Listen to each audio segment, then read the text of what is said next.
Would he be ready to go tonight? Yeah, he's feeling better, not all the way 100%, but he will be available tonight. Yes. Okay.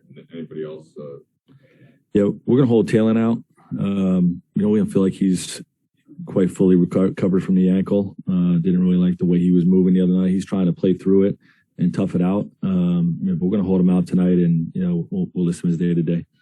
So clearly, you've seen that connection between some of his struggles and the ankle. How does that come out on tape and just watching it person? Yeah, just certain movements. He's struggling to push off, and like I said, he's trying to tough it out and just being there for his teammates. But you have to make those tough decisions whether he's healthy enough to help us. It's been a while since you played the Cavs. They've had this dramatic improvement defensively, especially in some attributed to Vogel. Probably no Jarrett Allen today. Just wonder what you've seen since the break and how they're a little bit different when they don't have all of their bigs. Yeah, well, they're a lot different. Jarrett Allen's a big part of what they do, but they still are a huge team. And they start marketing and Mobley.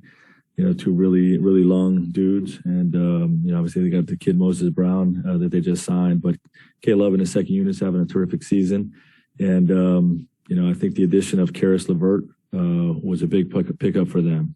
So now they have, with Sexton out, they not only have, Garland doing what he does at an all-star level at the point guard spot, but a second really attacking guard, they can really hurt you. Obviously they've got great depth with Okoro and Stevens and those guys as well. Right. Beyond, I guess, just the made shots in these last two games, where is Russ most different on film? Well, I think that's the biggest thing. He's knocking down shots, and I think he's knocking down shots because he's slowing down, and just taking his time more, playing more of a patient game, offensively. But, I think the biggest thing is the ball's going in the basket.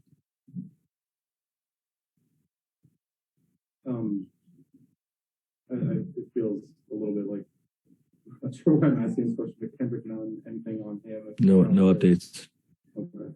And then, just sort of for fun, Rondo as an opponent, what's that like as a coach, and how much? Well, he's out. Well, but I'm sure he's still gonna make some kind of. I hadn't thought about his coaching impact on tonight's game, honestly.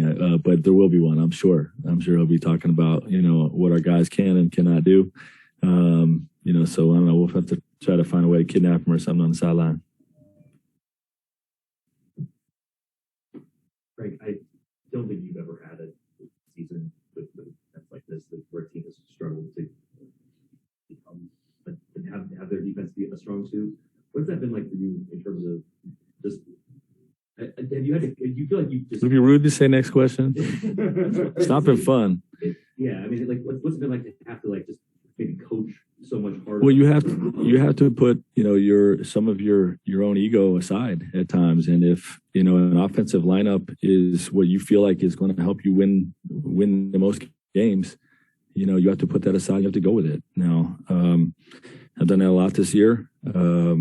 Hasn't resulted in enough wins. And, it's been very disappointing, some of the defensive performances we've put out. But, you have to make the pieces fit offensively, for us to win. The goal is to perform well enough on both sides to score more points than the other team. It's not just to be a great defensive team. So, I've had to remove some of that. And, that's just part of this job. And, we're up for the challenge. We still have a lot of life left. And we found plenty of ways of things that will not work, but that doesn't mean we haven't found the one that will work yet, so we're going to continue to stay to the grind and, continue to point out that what we're doing defensively is not enough, and, that falls on our whole group. My responsibility to put enough defenders out there, enough size out there.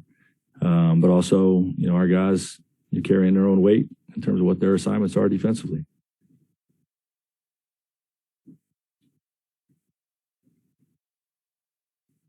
But I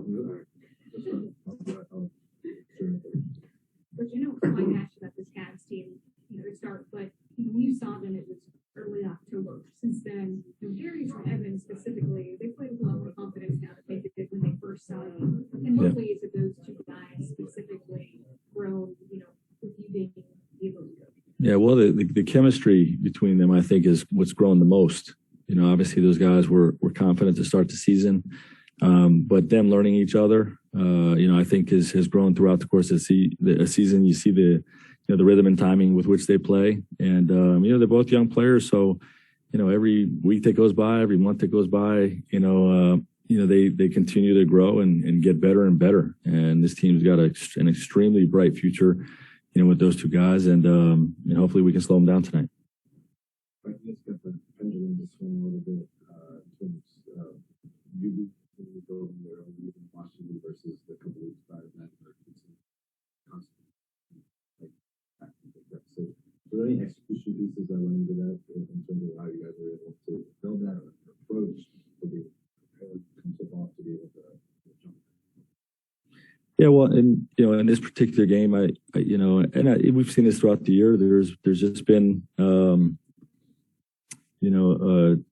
not enough willingness to, you know, step on the other team's throat, you know, and you know, when we get a lead, you know, when we've gotten down, you know, we played with desperation throughout the rest of the game, you know, and at times we've lost leads this year because we get a little bit casual, and there were plenty of possessions in that game where we took bad shots, or we got casual and, you know, a lead that could have gone from, you know, 12 to 15, you know, or up to 20, you know, fell back to 8 or 6, you know, because we didn't get back on D hard enough, or we were too soft with some switching principles, and we didn't really get after those guys. So, you know, it's just been one of those seasons we haven't been able to separate. And, you know, we were challenged on in this morning's film session about how we got to play 48 minutes the right way.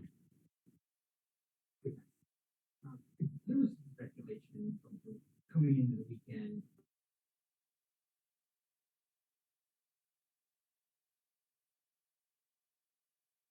It's like about to pass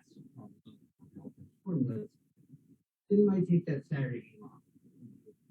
And obviously that didn't went out and played. Does that say anything about him and sort of his just how involved and kind of committed he still is in spite of how tough everything has been this year? Yeah, well, to LeBron's credit, I think the biggest thing, you know, going into the back-to-backs is he legit wants to be out there every night. Every time the team's playing, he wants to play. Unless there's a reason for him not to play, he wants to play. And, you know, he knows he's got to manage the knee and his overall load. But when he wakes up and, you know, gauges how he's feeling the next day, if he's well enough to play, it doesn't matter if he's close to Karl Malone or, you know, looking at the bigger picture or not. If he feels well enough to play, he wants to be in there, you know. And I think that's for him to be doing that in his 19th year is really, you know, something that I think this league needs, that example, you know, of somebody who wants to be on the floor every time his team's out there. And I think he should be commended for it. Last question, Mike.